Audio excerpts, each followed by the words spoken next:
everyone, I'm Celeste. Welcome to my BookTube channel, and today I am presenting part 2 of my August books, my August TBR. Now, August is a very strange time of year.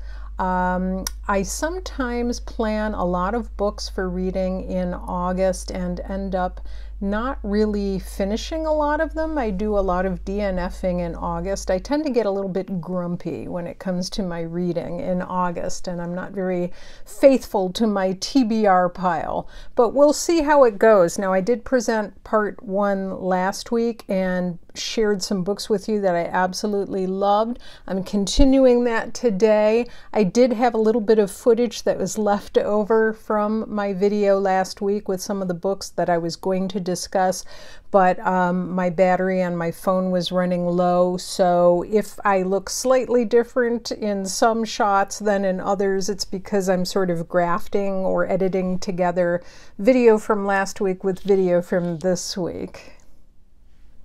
So the first book that I wanted to share with you that I have actually been listening to on Audible is Anthony Trollope's Barchester Towers. Now, this was originally something I was going to save for Victober, but I started reading it and I decided that I wanted to read it now and then perhaps continue with something else during Victober. I did read The Warden last year for Victober. It wasn't my favorite book, but it was okay. I do struggle sometimes with Anthony Trollope, and I know that to a lot of people he is quintessential Victorian literature. Everyone loves Trollope. Everyone especially loves Barchester Towers. That seems to be the favorite. I've thought it's been okay. Definitely not my favorite Victorian novel. I do appreciate Anthony Trollope's sense of humor very much. He paints wonderful portraits of people, and he's an astute judge of human nature and has a very mirthful, satirical sense of humor that I really do appreciate in the way he has these sort of character sketches. And Barchester Towers is the story or chronicle of political maneuvering within the Church of England during the mid-19th century. And so the whole thing is really sort of personal politics and, oh gosh, the different sort of administrative concerns of the characters within the book. That being said, I'm sort of glad that I'm almost done with it on Audible. I don't really see it as having a great deal of plot. And I can hear people out there screaming right now, oh, it's wonderful. But yeah, it's okay. It's okay. I'm glad I've been reading it. I'm looking forward to Dr. Thorne. I have heard that a lot of people prefer Dr. Thorne, which I believe is the next book in the series. Correct me if I'm wrong. And I've really enjoyed listening to the Barchester Chronicles at night on my Kindle when I'm going to sleep, and that's just been fantastic.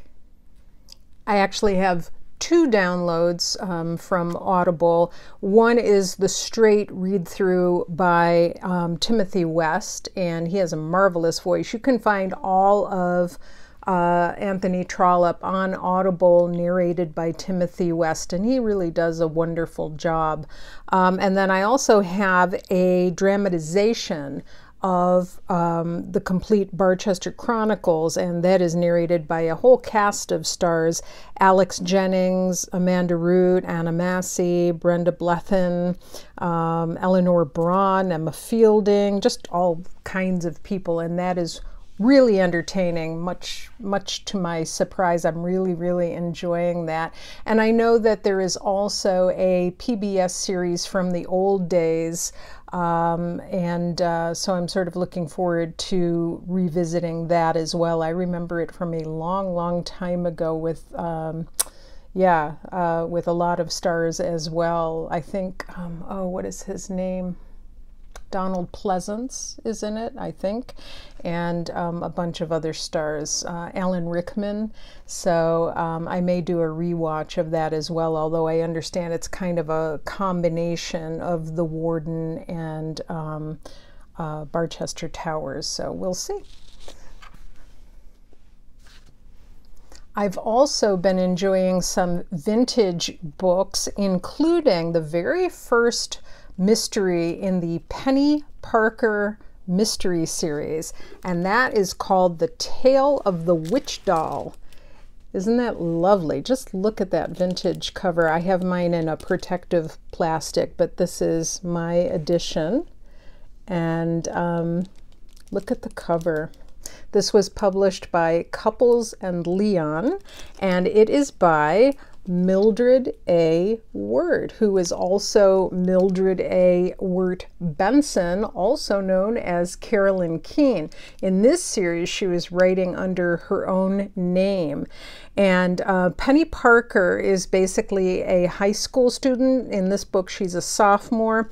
She has a skill for newspaper reporting, and in fact, her father, Anthony Parker, is the owner of the Riverview Star, which is their local paper.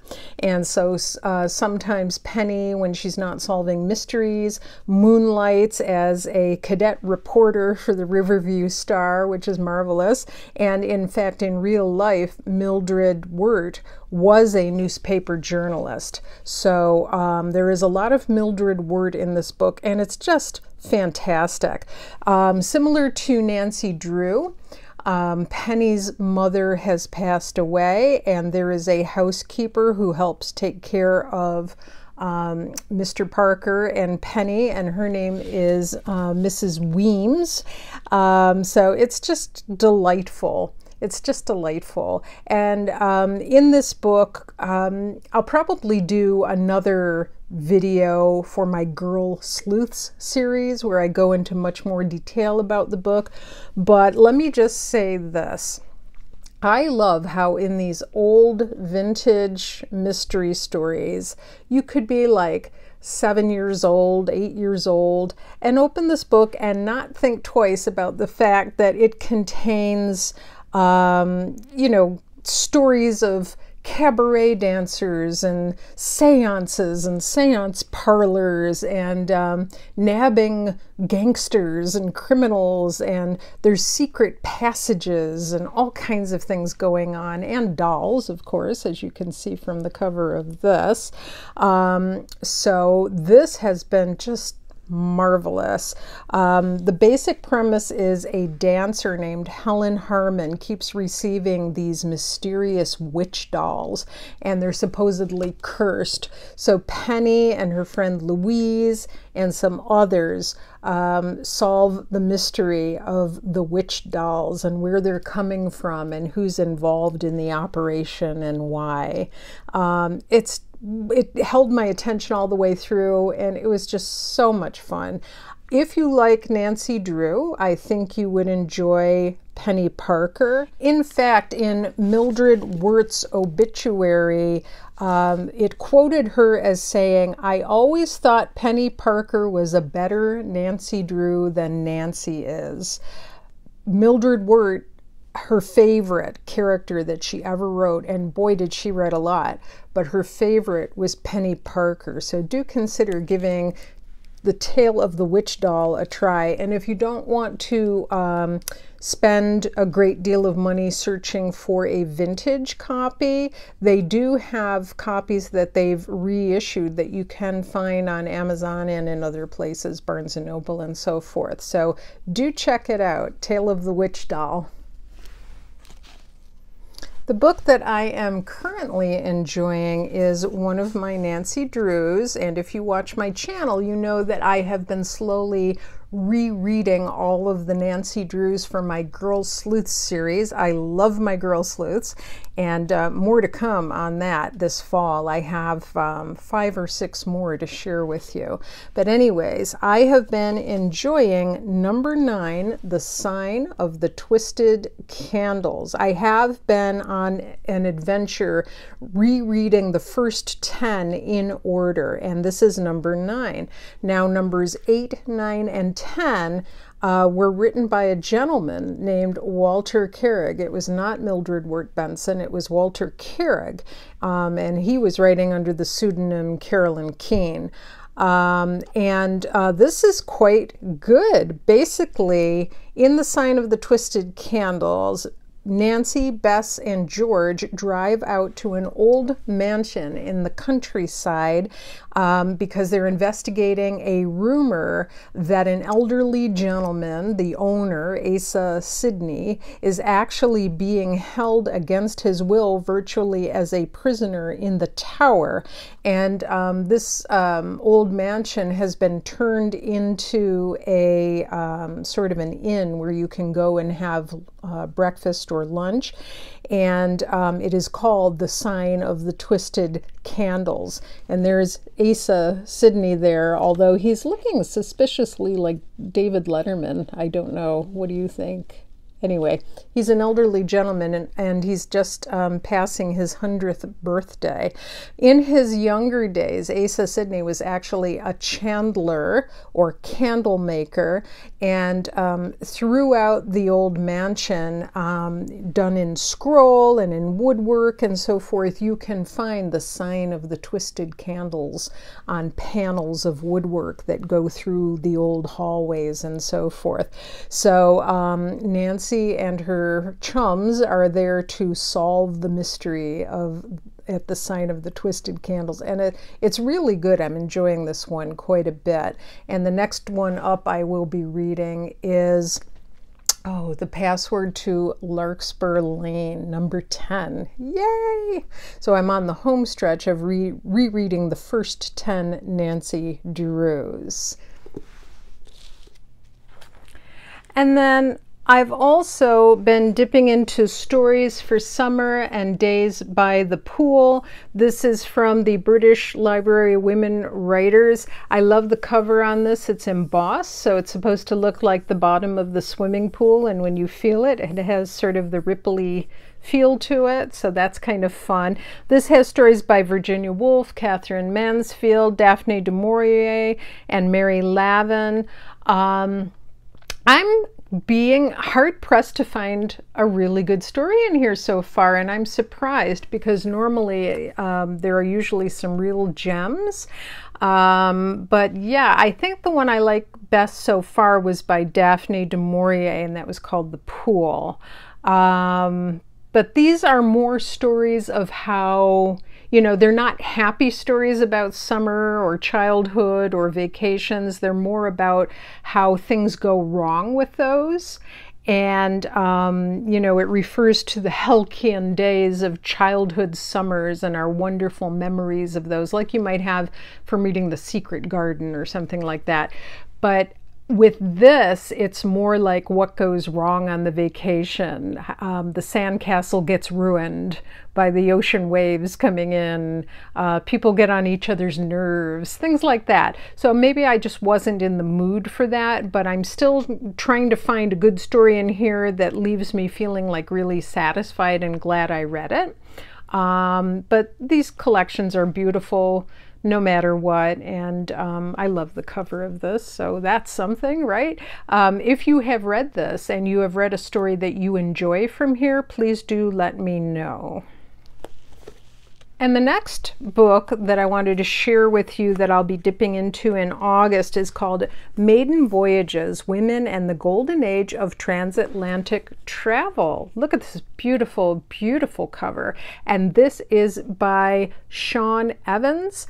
And this is a pretty interesting book, and it's got a lot of photo displays sort of in the middle of it here. Yeah. and then another one up here.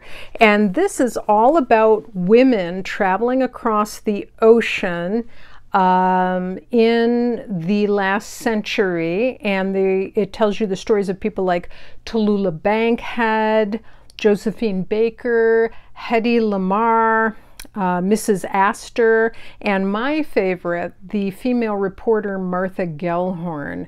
When you read about Martha Gellhorn and her reportage of World War II and what she went through to get to report on Pearl Harbor, you will think twice about where you place Ernest Hemingway in your estimation, because in my opinion she has Ernest Hemingway beat by a mile in terms of pluck and in her actual reporting. That's only my opinion. You may feel differently, but this is just a fun book. It's a good light read. It's another one to keep by the bedside table and just dip in and out of. Hedy Lamarr's story was also very interesting with her inventions with World War II. So yeah, lots of fun. Maiden Voyages. And I believe this book was actually first recommended to me maybe by one of my subscriber friends on the channel, Kath. So Kath, was it you? I don't remember. I think it was you. So thank you if you recommended this. I did get the book and I'm enjoying it now. I also have a little play that I've been reading called The Chalk Garden by Enid Bagnold. This is a very strange little 3-act play about a woman called Mrs. Madrigal, and she applies for a position as a governess to a kind of disturbed young teenage girl named Laurel, and she's always melodramatically acting up, like really acting up, and sometimes being quite dangerous and defying her governess, Miss Madrigal. And this all takes place in a very large house near the ocean, and this is about the relationship that develops between Miss Madrigal and Laurel, and also with the woman that owns the house, and that is Mrs. Saint Mom.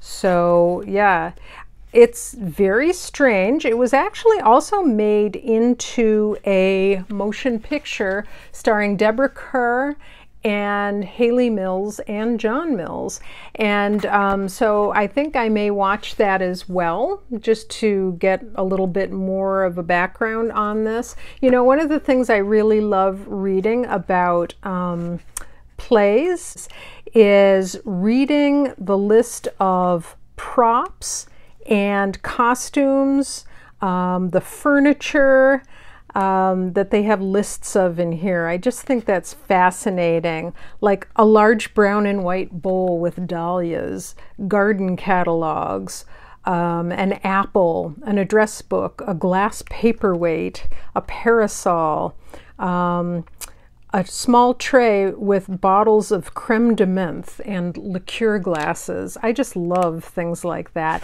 And then it tells you the wardrobe that each character needs.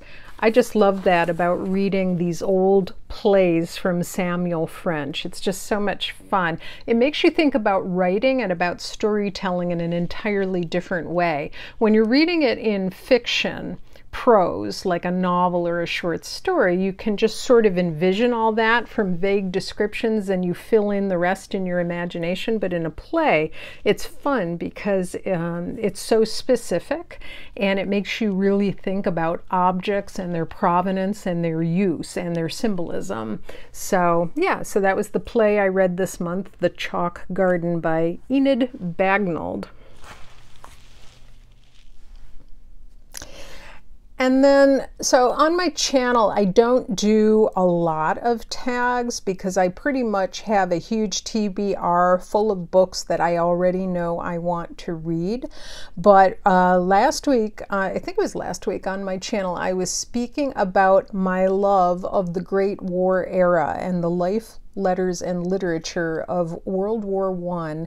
And it's about a 40-year period that goes from the late Gilded Age, maybe like 1880, up through World War I and the period that was the immediate aftermath of that. So I would say like 1880 through 1920. And so that being said, recently, Ellie of Ellie's Cozy Chronicles came up with a readathon for 2 weeks in August, and I'll put the details for that down below. But she's calling it Ladies in August, and essentially it's celebrating women writers of the early 20th century. So either ladies, Edwardian ladies, meaning they might have been born in the 1890s, or Edwardian children, meaning that they were born perhaps between 1900 and 1910. And then she's also including books that were published up through 1920. So this really dovetails nicely with books that I had planned on reading anyway in August and early September. So I just thought I would share my little tiny modest pile of possibilities for the Ladies in August challenge, which also coincides with my Literature of the Great War personal challenge that I've made for myself. And so the first book that I am considering for that challenge is Ms. Pettigrew Lives for a Day. Now this is by Winifred Watson. Winifred Watson was born in 1906, so I believe she does fit into the criteria for this channel. I have never read this book before. This is a first for me. This is a lovely Persephone Classics edition. The action all apparently takes place in one day. Guinevere Pettigrew, I'm looking at my notes here, Guinevere Pettigrew, a straight-laced governess, is facing destitution and has an interview with Delicia Lafosse, a nightclub singer and socialite. And then Miss Pettigrew's life changes immediately after that, and apparently all of the action takes place in the span of one day, and it's supposed to be sort of lighthearted and funny, and I know there was a movie made out of this story as well. I have never seen that, but I may give the book a try, and I think it may actually begin in autumn, so it would be a great time of the year to read this as we wind up August. So that's a possibility. And then another one that I've been considering, this has been a real summer of mystery for me. I absolutely love old mysterious mansions, and so this is no exception. And this is a book by an author called Mary Roberts Reinhart, and she was born in 1876, and she wrote The Circular Staircase in 1907, which made her a national celebrity and launched her career. She was a Golden Age detective fiction author, and she is sometimes called the American Agatha Christie. And this was her first successful mystery. It was actually published a decade before Agatha Christie, and Mary Roberts Reinhart is also known for originating the phrase, "the butler did it." Now this copy is from the library, but I do also have this on Audible. And I don't know if I'm going to read it or listen to it. I will show you Mary Roberts Reinhart on the back here. So that is her. Isn't that lovely? And it says, "This is the story of how a middle-aged spinster lost her mind, deserted her domestic gods in the city, and took a furnished house for the summer out of town, and found herself involved in one of those mysterious crimes that keep our newspapers and detective agencies happy and prosperous." So I'm looking forward to this work by Mary Roberts Reinhart, and I think it would count for Ellie's challenge for Ladies in August. And the last book on my list for August is Sidney Taylor's All of a Kind Family Downtown. Now, last February, I highly praised All of a Kind Family, which is just a story of 5 girls growing up in the Lower East Side of Manhattan around the turn of the century. And it is such a charming, charming book. It's just such a feel-good story. It's one of those stories similar to the Little House books and the Golden Name Day books that just take everyday occurrences and make them so special because of the love in the household.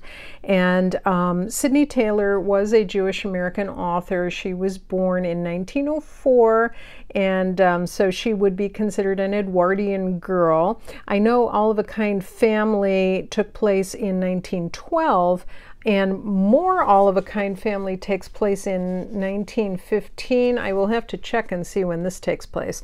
But it's supposed to be absolutely marvelous. It actually was not published as the second book. The publisher, Sidney Taylor's publisher, rejected it and would not publish it because she thought the hardship and the poverty in it were too realistic. And so it took a while for this one to actually see publishing and get the place it deserves. But I'm really looking forward to reading this book in the month of August. That's everything I have for today. How is your August going, and what are you reading this month? I think I have a great pile of books here to keep me busy. I know there are going to be several here that I absolutely love. I can feel it, and I hope that you are enjoying your reading too. And we'll see you again real soon. Bye-bye.